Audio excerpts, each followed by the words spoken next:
Iyon, no? One Paragon Place. The Paragon Davao Convention Center and Citadines or Citadines. Paano babasahin?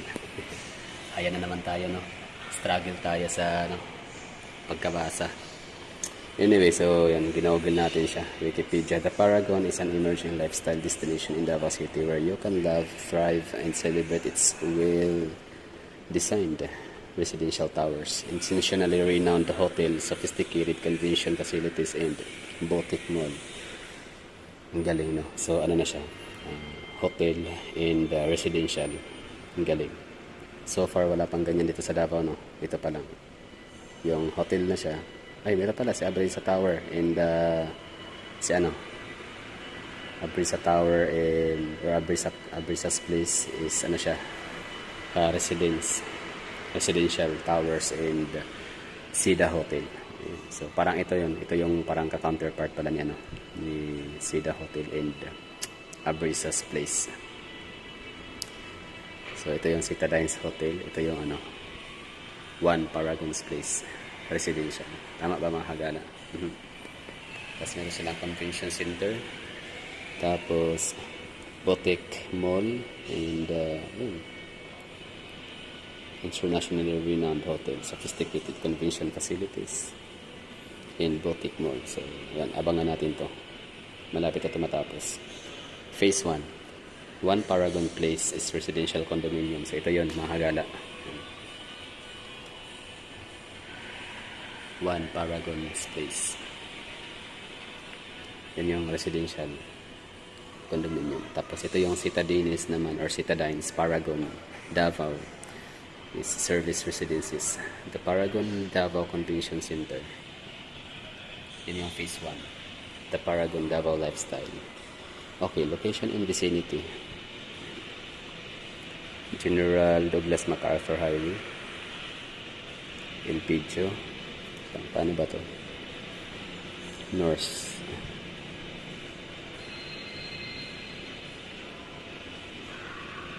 SIR Elementary School. Okay. Ito ngayon, ito yung MacArthur Highway. Yan, nadaan. So, yung nakikita pala natin ngayon dito na under construction is yun. Ito, malapit siya matapos. Tsaka dito sa likod din. Mamaya puntahan natin after nito. Yan, topping off ceremony. Virtual tours. So, mamaya, virtual tours tayo. Live tours tayo mamaya. Perspective in floor plans. 26th floor. Okay. Amenities and facilities. Wala nakita. Construction updates. Okay, so construction updates September 15, 2023. So ito na siya. So ngayon is September 20, ano na ngayon ha? 21. September 21. So, makikita natin ngayon. Mamaya na, daanan natin. May 12. September. Ito na siya, di ba? Galing. Meron talaga silang update, no? Yan, nakasunod-sunod. February 2. January 17. February 2. April 11. May 12, June 21, July 18. Ang galing. Ano pa ba? So, syempre, ang nagpamayari nito o ang developer is Cebu Land Master. Cebu Land Master, meron silang pagmamayari dito sa Davao. Sa aking pagkakaalam ko lang ha. So, dalawa, no? Itong The Paragon Davao or Davao Paragon, tsaka yung Global Township, Davao Global Township. So parang siya, it's a collaboration of Abrilye family, or di ba? Parang yun ang nakita ko doon, Abrilye family and company, and tsaka Cebu Land Master ulit. So yun palang dalawa ang aking nakita. So pwede yung dagdagan sa comment section. So, ano nga siya? Tama yung sinabi ko. hindi ko na yan babawiin, na ito siya ay para ano siya, pang counterpart nila kay ano. Hindi man siya pang counterpart pero parang most likely, no? Similar sila kay Abrisa. May Abrisa Shopping Mall, Ayala. Tapos merong Abrisa Residential Tower. Yun yung Abrisa's Place and Sida Hotel. So sa kanila naman ay ito na nga, Paragon Davao Convention Center, Boutique Mall, and ito, Citadines. So pag sinabing Boutique Mall, parang ano lang siya, no? Embarcadero de Legazpi. Yung hindi talaga siya mall, like mall na shopping malls, no? So yung sa Embarcadero de Legazpi, ano siya, no? Hotel yung isa, yung sa likod, tapos convention, meron silang convention center din, tapos sa Legazpi po ang tinutukoy ko po, yung binabanggit ko ngayon. Tapos meron din silang ano, meron din silang offices, no? Ngayon na ginamit siya as ano, government office. Tapos yun, Boutique Mall kasi hindi nga na siya residences. So Abrisa's Tower, Abrisa's Place, Abrisa Mall, and Sida Hotel. Tapos ito, Citadines, the Paragon Davao Convention Center, and the One Paragon Space. So ibig sabihin pala, marami pa itong itatayo, no? Yung nakikita natin ngayon sa may daanan, ito pa lang. Ito, parang soon to materialize pa lang to. Kaluluwa pa lang siya. Imagination. Transparent. So ito na yung ano, no, actual tour natin sa Paragon Davao. The Paragon Davao or the Davao Paragon. So dito pala tayo sa may ano, intersection ng Maa Road, pero tanan natin yung ano, yung gusali, no. So mataas yan. So yung isa niyan ay hotel, ang isa naman ay residential. Yun, no. So ito na yung ano, hitsura, no. Parang phase 1 pala to, di ba? Ito yung parang magiging ano, residential area or ano, residential tower. So ito yung ano, the Landmaster Davao, or I'm sorry, the Paragon Davao, no. So ito yung magka-counterpart. Kunyari ba, parang ano, parang hindi man literal pantapat kasi hindi naman sila magkatapat literally, no. Pero kumbaga parang ano siya, Abrisa style, no. Merong boutique mall, tapos convention, tapos hotel and residential tower.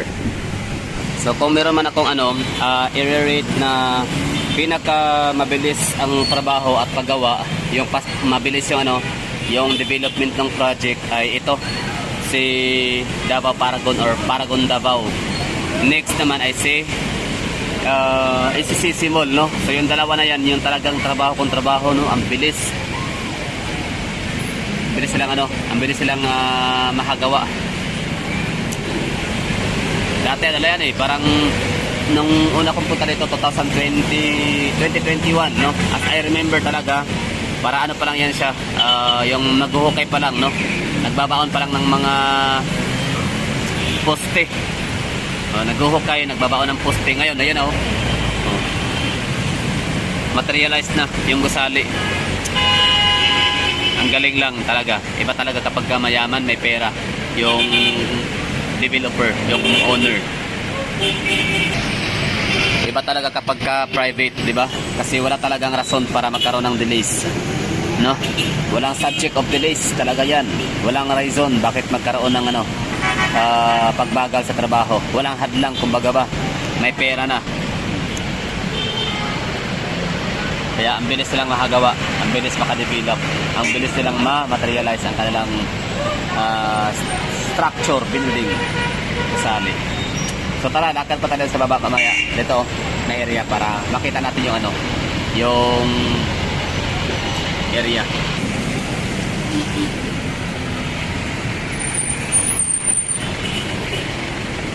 Davao Paragon, Paragon Davao.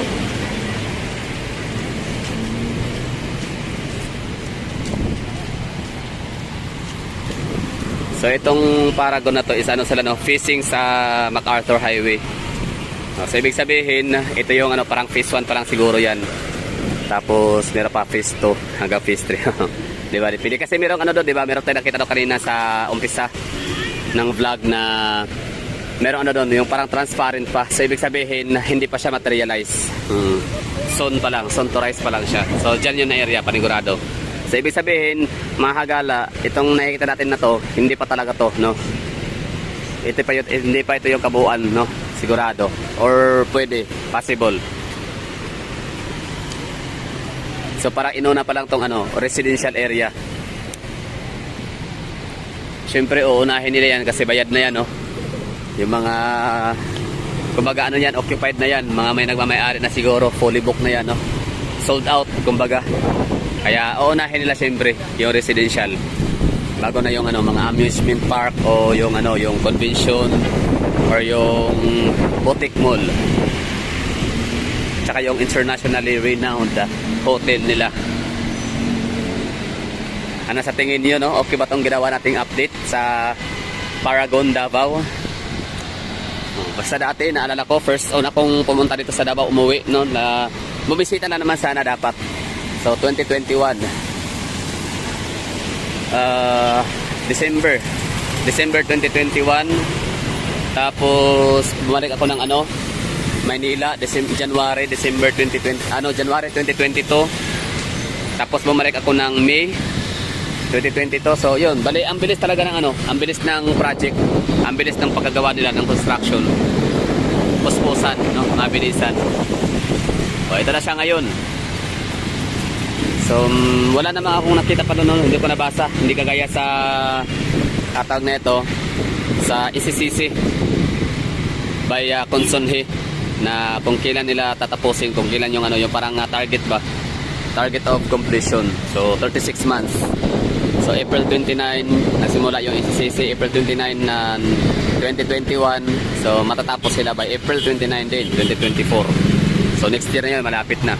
So ito wala akong nakitaan, wala akong nakita doon sa sinesearch natin sa Wikipedia, sa Google kung kailan matapos. Basta yan lang. Basta sa mga nakabili ng ano, unit dito, so congratulations. Ayan o. Hindi na talaga kayo mag-aalala or wala na kayo isipin pa. Hindi na kayo mag-overthink, no? Kasi di ba maraming mga issue dati sa Kamaynilaan na mga condominium na na-scam sila. O kasi nagbayad na sila, nag-down payment na lahat-lahat, processing lahat-lahat, no? Tapos ang ending, hindi natuloy. Kasi ang issue ay na-bankrupt yung may-ari, yung developer. So dito sa Davao, sana walang gano'n, no?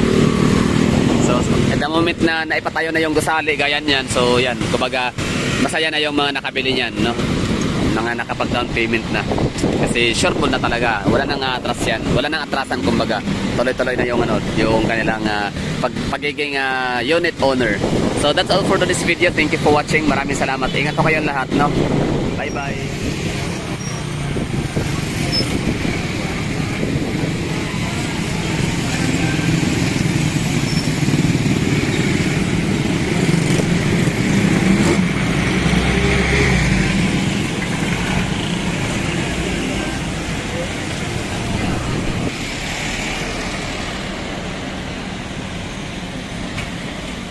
Dito, ganda pa rin tingnan ni ano, no, Davao Paragon.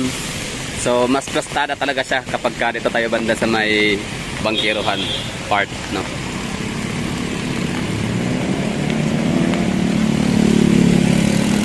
Galing.